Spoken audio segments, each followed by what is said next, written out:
नमस्कार, आप देख रहे हैं MHTV न्यूज और आगे बढ़ने से पहले आप सभी दर्शकों से निवेदन है कि हमारे चैनल को सब्सक्राइब कर लें ताकि मौसम की हर बड़ी खबर सबसे पहले आप तक पहुंचे। आज हम बात करने जा रहे हैं उस नए मौसम बदलाव की जिसने पूरे उत्तर भारत को अलर्ट पर ला दिया है। मौसम विभाग ने ताज़ा अपडेट जारी करते हुए साफ कहा है कि आने वाले घंटे बेहद अहम हैं, क्योंकि एक मजबूत पश्चिमी विक्षोभ और बंगाल की खाड़ी की नमयुक्त हवाएं मिलकर एक सक्रिय मौसम तंत्र बना रही हैं, जो आज रात से लेकर अगले 2 दिन तक तेज बारिश और आंधी का कारण बनेगा। प्रदेश भर में सुबह से ही मौसम का मूड बदलना शुरू हो गया था। कई जगहों पर बादल छाए रहे, हवा में नमी साफ महसूस की गई और तापमान में हल्की गिरावट भी देखने को मिली। लेकिन मौसम विशेषज्ञों का कहना है कि यह सिर्फ शुरुआत है, असली प्रभाव शाम होते ही शुरू होगा, जब आसमान में घने बादल छा जाएंगे और कई जिलों में तेज गर्जना के साथ बारिश शुरू हो जाएगी। खास बात यह है कि इस बार का सिस्टम बहुत व्यापक है, इसलिए इसका असर लखनऊ से लेकर गोरखपुर तक और मेरठ से लेकर वाराणसी तक लगभग पूरी यूपी में देखने को मिलेगा। मौसम विभाग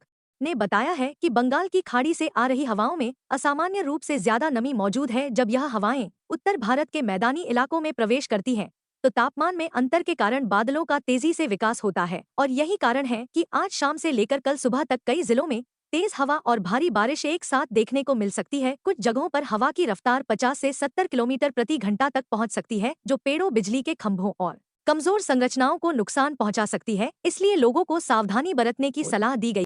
उत्तर प्रदेश के जिन जिलों में इसका सबसे ज्यादा असर होगा उनमें लखनऊ, कानपुर, प्रयागराज, वाराणसी, अयोध्या, उन्नाव, बाराबंकी, हरदोई, सीतापुर, बरेली, मुरादाबाद, शाहजहांपुर, मथुरा, आगरा, मेरठ, गाजियाबाद, नोएडा, झांसी, ललितपुर, बांदा, चित्रकूट, जालौन, महोबा, गोरखपुर, देवरिया, बलिया, आजमगढ़, संतकबीर नगर और सिद्धार्थ नगर जैसे जिले शामिल हैं।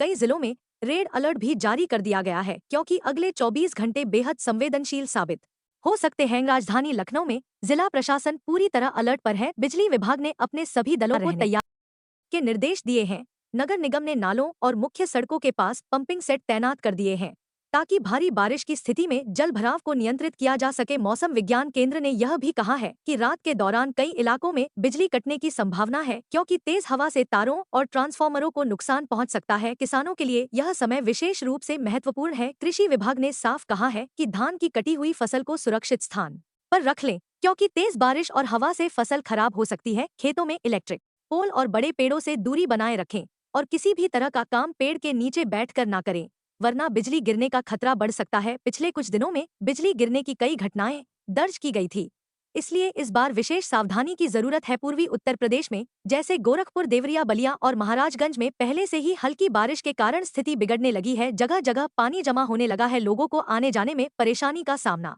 करना पड़ रहा है। अब जब नया सिस्टम और ज्यादा मजबूत होने जा रहा है, तो इन जिलों में भी भारी बारिश और तेज हवा की संभावना है। प्रशासन ने राहत दलों को सक्रिय कर दिया है। पंपिंग सेट, फायर ब्रिगेड और SDRF की टीमों को स्टैंड बाय पर रखा गया है, ताकि किसी भी आपात स्थिति में तुरंत कार्रवाई की जा सके। पश्चिमी यूपी में मेरठ, सहारनपुर, मुजफ्फरनगर, शामली और बागपत जैसे जिलों में दोपहर होते ही हवा की गति बढ़नी शुरू हो गई है। पेड़ों की शाखाएं हवा में डोलने लगी, सड़क किनारे धूल उड़ने लगी और लोगों ने मौसम में बदलाव की पहली आहट महसूस कर ली है। जैसे जैसे शाम करीब आती जा रही है, बादलों की परत घनी होती जा रही है और मौसम विशेषज्ञों का कहना है कि रात होते ही गरज के साथ भारी बारिश शुरू हो सकती है। कुछ जगहों पर ओलावृष्टि की भी संभावना है, जो फसलों को नुकसान पहुंचा सकती है। दिल्ली NCR में भी आज शाम के बाद मौसम पलटने वाला है। नोएडा, गाजियाबाद, गुरुग्राम और फरीदाबाद में हवा की रफ्तार बढ़ सकती है। कई इलाकों में हल्की और मध्यम बारिश होने के आसार हैं। पिछले कई दिनों से दिल्ली में प्रदूषण का स्तर खतरनाक बना हुआ था, लेकिन इस बारिश से हवा की गुणवत्ता में सुधार हो सकता है। हालांकि तेज हवा के कारण धूल भरी स्थिति भी बन सकती है,